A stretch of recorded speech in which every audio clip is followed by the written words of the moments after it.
ಹರಿ ಓಂ ಪಠ್ಯ ಸತ್ತು ಸಂಪಿಗೆ ಮರವಾದ ಸೈಯದಣ್ಣ. ಲೇಖಕರು ರೇಣುಕಾ ರಮಾನಂದ್. ನಮಗೆ ಕರಾವಳಿ ಅಂದರೆ ನೆನಪಾಗೋದು ಮಂಗಳೂರು ಮಾತ್ರ. ಆದರೆ ನಮ್ಮ ಉತ್ತರ ಕನ್ನಡ ಜಿಲ್ಲೆಯ ಅನೇಕ ಪ್ರದೇಶಗಳಿವೆ. ಎಕ್ಸಾಂಪಲ್ ಕುಮ್ಮಟ, ಹೊನ್ನಾವರ, ಕಾರವಾರ ಮುಂತಾದ ಊರುಗಳು. ಅಲ್ಲಿ ಜನ ಶಾಂತಿಯ ಬದುಕನ್ನು ಕಟ್ಟಿಕೊಂಡು ಎಲ್ಲ ಜಾತಿ ಧರ್ಮಗಳ ಭೇದವನ್ನು ಮೀರಿ ಜೀವನವನ್ನು ನಡೆಸ್ತಾ ಇದ್ದಾರೆ. ಅಲ್ಲೂ ಸಹ ಕೋಮು ಗಲಭೆ ನಡೀತಾನೆ ಇರುತ್ತೆ. ಅದನ್ನೆಲ್ಲ ಮೀರಿ ನಾವೆಲ್ಲರೂ ಒಂದೇ ಜಾತಿ ಧರ್ಮ, ಒಂದೇ ಊರಿನವರು, ಅಹಿಂಸೆ, ಪ್ರೇಮ, ಮಾನವೀಯತೆ, ಕರುಣೆ ಎಲ್ಲವನ್ನ ಉಳಿಸ್ಕೊಂಡು ಬೆಳೆಸ್ಕೊಂಡು ಊರುಗಳಲ್ಲಿ ಒಬ್ರಿಗೊಬ್ಬರು ಸ್ನೇಹ ಸೌಹಾರ್ದದಿಂದ ಜೀವನವನ್ನು ನಡೆಸ್ಕೊಂಡು ಹೋಗ್ತಾ ಇದ್ದಾರೆ.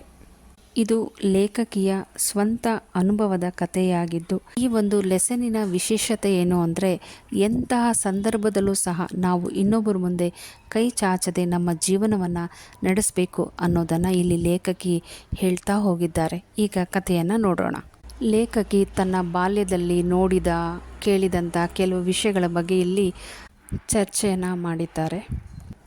ಕೃಷಿ ಚಟುವಟಿಕೆ ಅಂದರೆ ವ್ಯವಸಾಯ ಆರಂಭಕ್ಕೂ ಮೊದಲು, ಮಳೆಗಾಲದ ಮೊದಲು ಅಂದರೆ ಇನ್ನೇನು ಮಳೆ ಬರುತ್ತೆ ಅನ್ನೋದಕ್ಕಿಂತ ಮೊದಲು ದೂರದ ಒಂದು ಊರು, ಆ ಊರಿನ ಹೆಸರು ಕಲ್ಲಗಟ್ಟಿ.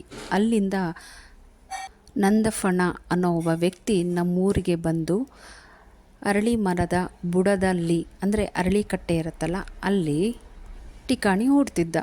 ಅಂದರೆ ಅಷ್ಟು ದಿವಸ ಆ ಊರಿನಲ್ಲಿ ಇದ್ಕೊಂಡು ಆ ಊರಿನ ಎತ್ತುಗಳಿಗೆ ಕಾಲಿಗೆ ಲಾಲನ್ನು ಹಾಕ್ತಿದ್ದ. ಲಾಲ್ ಅಂದರೆ ಈ ಕಬ್ಬಿಣದಿಂದ ಮಾಡಿರುವಂಥ ಒಂದು ಪೀಸನ್ನು ಅದಕ್ಕೆ ಫಿಕ್ಸ್ ಮಾಡೋದು, ಓಡಾಡಲಿಕ್ಕೆ ಈಸಿ ಆಗಲಿ ಅನ್ನೋ ಕಾರಣಕ್ಕೆ. ಆ ಊರಿನಲ್ಲಿ ಮುಗಿದ ಮೇಲೆ ಮತ್ತಿನ್ನೊಂದು ಊರಿಗೆ ಹೋಗ್ತಾ ಇದ್ದ. ಇದು ನಂದಫಣ್ಣನ ಕೆಲಸ ಆಗಿತ್ತು.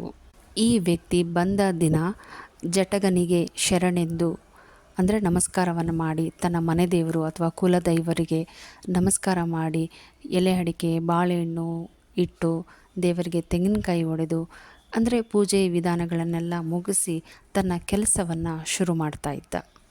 ಮಾಲೀಕರು ಎತ್ತುಗಳನ್ನು ಕರ್ಕೊಂಬರ್ತಾಯಿದ್ರು. ನೀವು ನೋಡಿರ್ಬೋದು, ಎತ್ತುಗಳನ್ನು ಮಲಗಿಸಿ ಅದು ಕಾಲಿಗೆ ಆ ರೀತಿ ಮಾಡ್ತಾಯಿದ್ರು. ಅಂಥ ಸಂದರ್ಭದಲ್ಲಿ ಮಾಲೀಕನಿಂದ ಆ ಎತ್ತುಗಳ ಹೆಸರುಗಳನ್ನು ತಿಳ್ಕೊಳ್ತಾ ಇದ್ದ ಫಸ್ಟು. ಯಾಕೆ ಅಂದರೆ ಪ್ರೀತಿಯಿಂದ ಹೆಸರು ಕೂಗಿ ಮಾತಾಡಿಸಿದ್ರೆ ಬೇಗ ಇವನ ಜೊತೆ ಹೊಂದ್ಕೊಳ್ಳುತ್ತೆ ಅನ್ನೋ ಭಾವನೆ ಮತ್ತು ಆ ರೀತಿಯೂ ಆಗ್ತಾಯಿತ್ತು. ಆ ಕಾರಣದಿಂದ ಅವನು ಹೆಸರನ್ನು ತಿಳ್ಕೊಳ್ತಾ ಇದ್ದ. ಅವನು ಎಷ್ಟು ಪ್ರೀತಿಯಿಂದ ಮಾತಾಡಿಸ್ತಿದ್ದ ಅನ್ನೋದಕ್ಕೆ ಒಂದು ಎಕ್ಸಾಂಪಲನ್ನು ಕೊಟ್ಟಿದ್ದಾರೆ.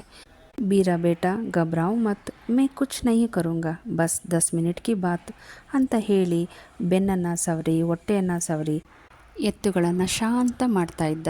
ಹೊಟ್ಟೆಗೆ ಹಗ್ಗವನ್ನು ಕಟ್ಟಿ ಎತ್ತನ್ನು ಮಲಗಿಸೋದಕ್ಕೆ ಅಥವಾ ಅದನ್ನು ಕಾಲಿಗೆ ಹಗ್ಗವನ್ನು ಕಟ್ಟೋದಕ್ಕೂ ಯಾರಿಗೂ ಬರ್ತಾ ಇರಲಿಲ್ಲ. ನೀವು ಗಾಯ ಪೆಟ್ಟು ಮಾಡಿದ್ರೆ ನಮಗೆ ರಾತ್ರಿ ನಿದ್ದೆ ಬರೋದಿಲ್ಲ, ಪಾಪ ಮೂಕ ಪ್ರಾಣಿ ಅದು, ನನಗೆ ಕಷ್ಟ ಆದರೂ ಅಡ್ಡಿ ಇಲ್ಲ. ತಾನು ಊರಿನಿಂದ ಬರುವಾಗಲೇ ಇನ್ನಿಬ್ಬರನ್ನು ಸಹಾಯಕ್ಕೋಸ್ಕರ ಕರ್ಕೊಂಡು ಬಂದಿದ್ದ. ಎತ್ತುಗಳ ಕಾಲಲ್ಲಿದ್ದಂಥ ಹಳೇದನ್ನು ತೆಗೆದು ಹೊಸ ಲಾಲನ್ನು ಹಾಕ್ತಾ ಇದ್ದ. ಈ ಕೆಲಸವನ್ನು ಅವನು ತುಂಬ ಪ್ರೀತಿಯಿಂದ ನಾಜೂಕಿಂದ ಮಾಡ್ತಾ ಇದ್ದ. ಇದನ್ನೆಲ್ಲ ನೋಡೋದಕ್ಕೆ ಊರು ಜನ ಸುತ್ತಲೂ ನಿಂತ್ಕೊಂಡು ಬಿಡ್ತಿದ್ರು. ಹಾಗೆ ಇವನು ಹೇಳ್ತಿದ್ದ, ಈ ಥರ ನಿಂತ್ಕೊಂಡ್ರೆ ಹೇಗೆ, ಒಂದು ಸೈಡ್ ನಿಂತ್ಕೊಳ್ಳಿ, ಎತ್ತುಗಳಿಗೆ ಗಾಳಿ ಆಡಬೇಕು ಅನ್ನೋ ಒಂದು ಕಾಳಜಿ ಅವನಿಗಿತ್ತು. ಊರಿನ ಪ್ರತಿಯೊಂದು ಎತ್ತುಗಳ ಹೆಸರು ಅವನು ತುಂಬ ಚೆನ್ನಾಗಿ ನೆನಪಿಟ್ಕೊಂಡಿರ್ತಿದ್ದ. ರೋಡಲ್ಲಿ ಏನಾದರೂ ಕಾಣಿಸ್ತಾರೆ ಅದರ ಹೆಸರಿಟ್ಟು ಕೂಗ್ತಾ ಇದ್ದ. ಪ್ರತಿ ವರ್ಷ ಬರ್ತಿದ್ದಂಥ ನಂದಫಣ್ಣನನ್ನು ಈ ಎತ್ತುಗಳು ಗುರುತನ್ನು ಹಿಡಿತಾ ಇತ್ತು. ಈ ವ್ಯಕ್ತಿ ಊರಿಗೆ ಬಂದಾಗೆಲ್ಲ ರಾತ್ರಿ ಮಲಗೋದಿಕ್ಕೆ ಗದ್ದೆ ಬಯಲು ಎಲ್ಲೂ ಬಿಡ್ತಾ ಇರಲಿಲ್ಲ ಜನ. ಅವನ ಬಗ್ಗೆ ಅಷ್ಟು ಪ್ರೀತಿ. ಒಬ್ಬೊಬ್ಬರ ಮನೆಯಲ್ಲಿ ಒಂದೊಂದು ದಿವಸ ಇರ್ತಾ ಇದ್ದ.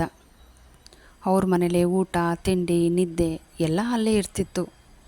ಬಟ್ಟಲು ತುಂಬ ಕುಚ್ಚಲಕ್ಕಿ, ಸ್ವಲ್ಪ ಖಾರ ಉಪ್ಪು ಹುಳಿ ಜಾಸ್ತಿ ಹಾಕಿ ಮಾಡಿದಂಥ ಮೀನು ಸಾರು, ಎಂಕಮ್ಮ ನಿನ್ನ ಕೈ ರುಚಿ ತಿನ್ನೋದೇ ನನ್ನ ಪುಣ್ಯ ಅಂತ ಈ ವ್ಯಕ್ತಿ ಆಗಾಗ ಹೇಳ್ತಾ ಇದ್ದ.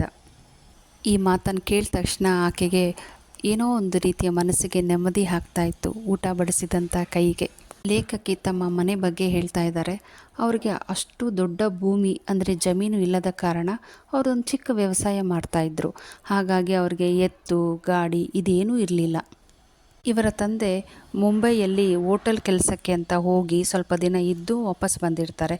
ಹಾಗಾಗಿ ಅವ್ರಿಗೆ ಉರ್ದು ಮರಾಠಿ ಹಿಂದಿ ಎಲ್ಲ ಲ್ಯಾಂಗ್ವೇಜು ಬರ್ತಾ ಇರುತ್ತೆ. ಈ ಕಾರಣಕ್ಕೆ ನಂದಫಣ್ಣನ ಮನೆಗೆ ಬರ್ತಾ ಇದ್ದರು. ಇವರಿಗೆ ಬೀಡಿ ಸೇದುವ ಅಭ್ಯಾಸನೇ ಇರಲಿಲ್ಲ, ಅಂದರೆ ಲೇಖಕಿ ತಂದೆಗೆ.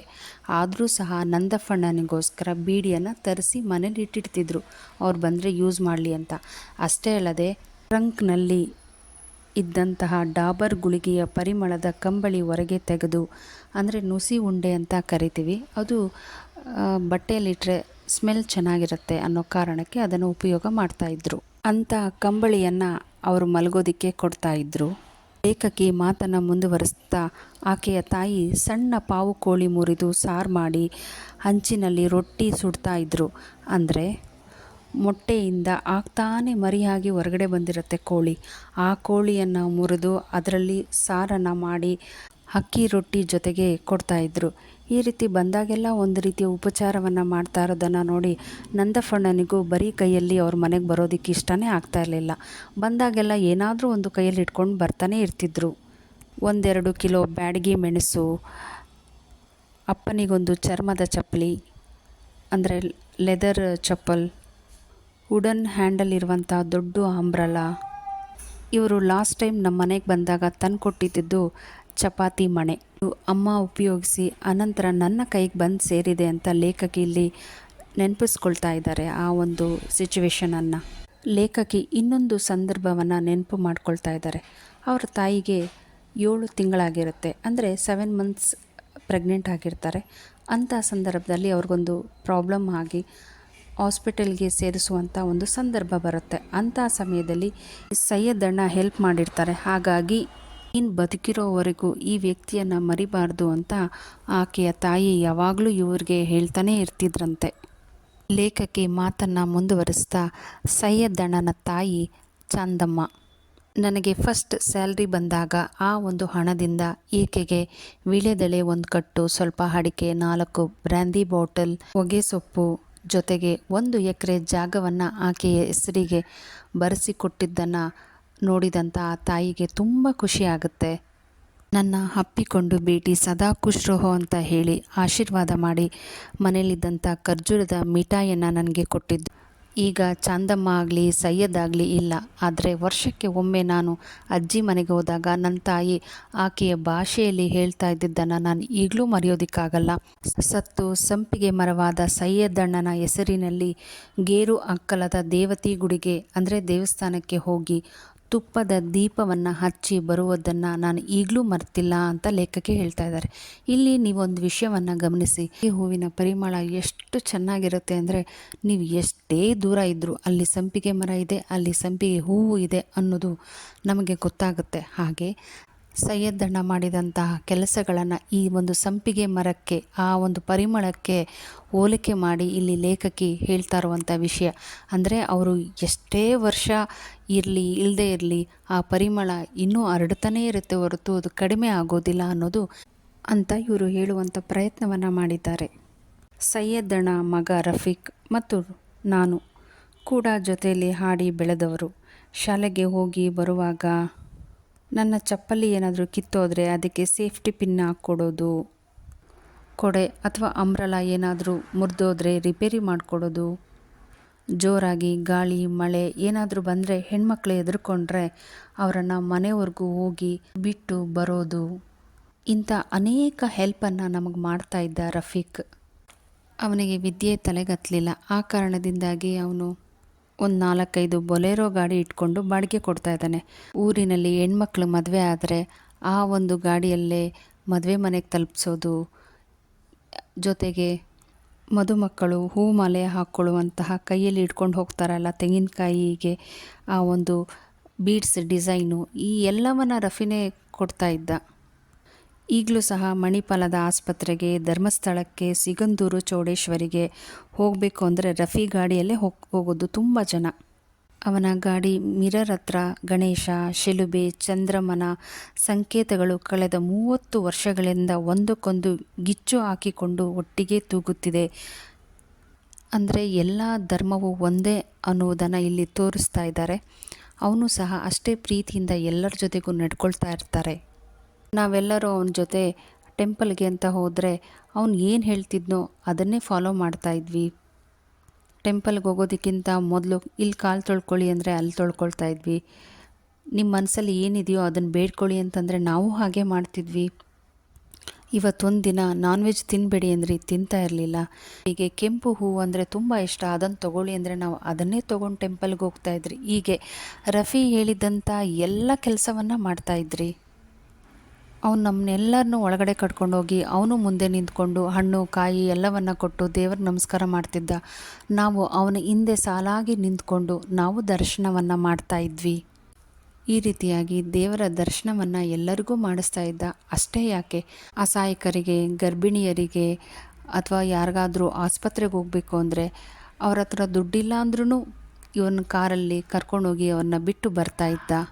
ಅಂದರೆ ಬಾಡಿಗೆನೇ ಕೇಳದೆ ಬೇಕಾದವರಿಗೆ ಸೇವೆಯನ್ನು ಮಾಡ್ತಾ ಇದ್ದ. ಇಲ್ಲಿ ಜಾತಿ ಭೇದ ನೋಡದೆ ಎಲ್ಲರನ್ನ ಪ್ರೀತಿಯಿಂದ ನೋಡ್ಕೊಳ್ತಾ ಇದ್ದ.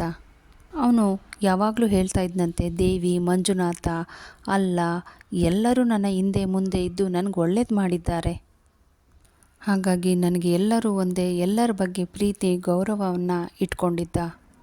ಇಲ್ಲಿ ಲೇಖಕಿ ದಾಲ್ದಿ ಜನಾಂಗದ ಬಗ್ಗೆ ಮಾತಾಡ್ತಾ ಇದ್ದಾರೆ. ಇವರು ಎಲ್ಲಿ ವಾಸ ಮಾಡ್ತಾರೆ ಅಂದರೆ ನದಿ ತೀರಗಳಲ್ಲಿ. ಅದು ಯಾವುದಪ್ಪ ಅಂದರೆ ಗಂಗಾವಳಿ, ಅಘನಾಶಿನಿ, ಹೀಗೆ ಸುತ್ತಮುತ್ತಲು ಜಾಗಗಳಲ್ಲಿ ಇವರು ವಾಸವನ್ನು ಮಾಡ್ತಾ ಇರ್ತಾರೆ. ಇವರ ಮುಖ್ಯವಾದ ಭಾಷೆ ಅಂದರೆ ಉರ್ದು. ಇವರ ಕೆಲಸ ಏನಪ್ಪ ಅಂದರೆ ಮೀನು ಹಿಡಿಯೋದು. ಇವರು ಎಷ್ಟೇ ಮಳೆ ಇರಲಿ, ಎಂಥ ಸಂದರ್ಭದಲ್ಲಾದರೂ ಸಹ ನದಿಗೋಗಿ ಮೀನನ್ನು ಹಿಡಿದು ತರುವಂಥ ಕಲೆ ಇವ್ರಿಗೆ ಗೊತ್ತಿರುತ್ತೆ. ಜೊತೆಗೆ ಅಷ್ಟು ಧೈರ್ಯವಂತರಾಗಿರ್ತಾರೆ ಇವರು. ಇವರ ಒಂದು ಕೆಲಸನೇ ಮೀನು ಹಿಡಿಯುವುದು ಮತ್ತು ಮೀನನ್ನು ಮಾರೋದು. ಅದರಿಂದನೇ ಇವರ ಜೀವನ ನಡೀತಾ ಇರುತ್ತೆ. ಇವರು ತರುವಂಥ ಮೀನಿಗೆ ಜನ ಕಾದು ಬೈ ಮಾಡ್ತಾಯಿದ್ರು ಅಂತ ಲೇಖಕಿ ಹೇಳ್ತಾ ಇದ್ದಾರೆ. ನಾನು ಶಾಲೆಗೆ ಹೋಗುವ ದಾರಿಯಲ್ಲಿ ಮಂಗನಕಾನು ಅನ್ನೋ ಒಂದು ಬೆಟ್ಟ, ಆ ತಿರುವಿನಲ್ಲಿ ಅಂದರೆ ಆ ಕ್ರಾಸಲ್ಲಿ ವಶಿಂದ ಅನ್ನೋ ಒಂದು ಪ್ಲೇಸ್ ಇದೆ. ಅಲ್ಲಿ ಮಾದೇವಿ ಮತ್ತು ದಾಲ್ದಿಯರ ಈ ಒಂದು 2 ಜನಾಂಗ ಸೇರಿಕೊಂಡು ಒಟ್ಟಿಗೆ ಮೀನನ್ನು ಮಾರೋದಕ್ಕೆ ಕೂತ್ಕೊಳ್ತಾ ಇದ್ದರು. ಮಾರಾಟವಾದ ಮೇಲೆ ಉಳಿದ ಸಣ್ಣ ಪುಟ್ಟ ಮೀನುಗಳನ್ನು ಒಬ್ಬರಿಗೊಬ್ಬರು ಹಂಚಿಕೊಂಡು ತಮ್ಮ ತಮ್ಮ ಮನೆಗೆ ತೊಗೊಂಡು ಹೋಗ್ತಾಯಿದ್ರು. ಕೆಲವೊಂದು ಸಂದರ್ಭದಲ್ಲಿ ಒಬ್ಬರದು ಮೀನು ಫುಲ್ ಮಾರಾಟ ಆಗಿ ಇನ್ನೊಬ್ಬರದು ಹಾಗೇ ಇದ್ದರೆ ಒಬ್ಬರಿಗೊಬ್ಬರು ಕಾದು ಇಬ್ಬರದು ಮೀನು ಮಾರಾಟವಾದಮೇಲೆ ಅವ್ರ ಮನೆಗೆ ವಾಪಸ್ ಹೋಗ್ತಾಯಿದ್ರು. ಅಷ್ಟು ಹೊಂದಾಣಿಕೆ ಅವರಲ್ಲಿತ್ತು. ಮಾಜಕ್ಕನ ಮಾವ ಅಶ್ವಕಣ ಅಂತ ಒಬ್ಬರಿದ್ದಾರೆ. ಅವರಿಗೆ ತುಂಬ ವಯಸ್ಸಾಗಿದೆ. ಮೀನು ಹಿಡಿಯೋದಕ್ಕೆ ರೆಟ್ಟೆ ಬಲ ಒಂದಿದ್ರೆ ಸಾಕಾಗೋದಿಲ್ಲ, ಅಂದರೆ ಕೈಯಲ್ಲಿ ಬಲ ಇದ್ದರೆ ಮಾತ್ರ ಸಾಕಾಗೋದಿಲ್ಲ. ಆಗಾಗ ಅಂಕೋಲೆ ಶಾಂತದುರ್ಗ ದೇವಿಯ ಬಂಡಿ ಹಬ್ಬಕ್ಕೆ, ಜಾತ್ರೆ, ಉರುಸು ಎಲ್ಲದಕ್ಕೂ ಹೋಗಿ ಸ್ವೀಟನ್ನು ಹಂಚಿ ಬರಬೇಕು ಅನ್ನೋದು ಅವರ ಒಂದು ಉದ್ದೇಶ ಆಗಿತ್ತು. ಇದನ್ನು ನಾನು ಬರಿತಿರ್ಬೇಕಾದ್ರೆ ಲೇಖಕಿಯ ಊರು ಅಂಕೋಲೆ, ಆ ಊರಿಗೆ ಸೇರಿದಂಥ ಒಬ್ಬ ವ್ಯಕ್ತಿ ದುಬೈನಲ್ಲಿ ವಾಸ ಮಾಡ್ತಾ ಇರ್ತಾರೆ. ಆ ವ್ಯಕ್ತಿ ನನಗೊಂದು ಸಂದೇಶವನ್ನು ಕಳಿಸ್ತಾರೆ. ಅಂಕೋಲೆಯಲ್ಲಿರುವ ನನ್ನ ಅಣ್ಣ ಮೊಹಮ್ಮದರು ಇವತ್ತು ಮಧ್ಯಾಹ್ನ 2:00 ನನ್ನ ಜೊತೆ ಮಾತಾಡಿದ್ರು ದೀದಿ. ಅವರು ಈಗ 5:00 ಮ್ಯಾಸಿವ್ ಹಾರ್ಟ್ ಅಟ್ಯಾಕ್ ಆಗಿ ತೀರಿ ಹೋದ್ರಂತೆ. ಬಹಳ ಸಂಕಟವಾಯಿತು. ನಿಮ್ಮ ಅಕೌಂಟಿಗೆ 10,000 ಕಳಿಸ್ತಾ ಇದ್ದೀನಿ. ಅವರ ಹೆಸರಿನಲ್ಲಿ ನಿಮ್ಮ ಶಾಲೆಯ ಬಡ ಮಕ್ಕಳಿಗೆ ಏನಾದರೂ ಕೊಡಿಸಿ, ಆದರೆ ಈ ವಿಷಯವನ್ನು ಎಲ್ಲಿ ಹೇಳಬೇಡಿ ಅಂತ ಹೇಳಿದ್ದಾರೆ. ಮೊಹಮ್ಮದರಿಗೆ ಒಳ್ಳೆಯದಾಗಲಿ ಅಂತ ನಾನು ಅಲ್ಲಾನಲ್ಲಿ ಪ್ರೇಯರನ್ನು ಮಾಡಿ ಹೃದಯದಿಂದ ದುವಾ ಮಾಡಿದ್ದೇನೆ ಅಂತ ಇಲ್ಲಿ ಲೇಖಕಿ ಹೇಳ್ತಾ ಇದ್ದಾರೆ. ಇದಿಷ್ಟು ಕಥೆಯ ಸಾರಾಂಶ ಆಗಿದೆ. Thank you. ಕೃಷ್ಣಾರ್ಪಣಮಸ್ತು.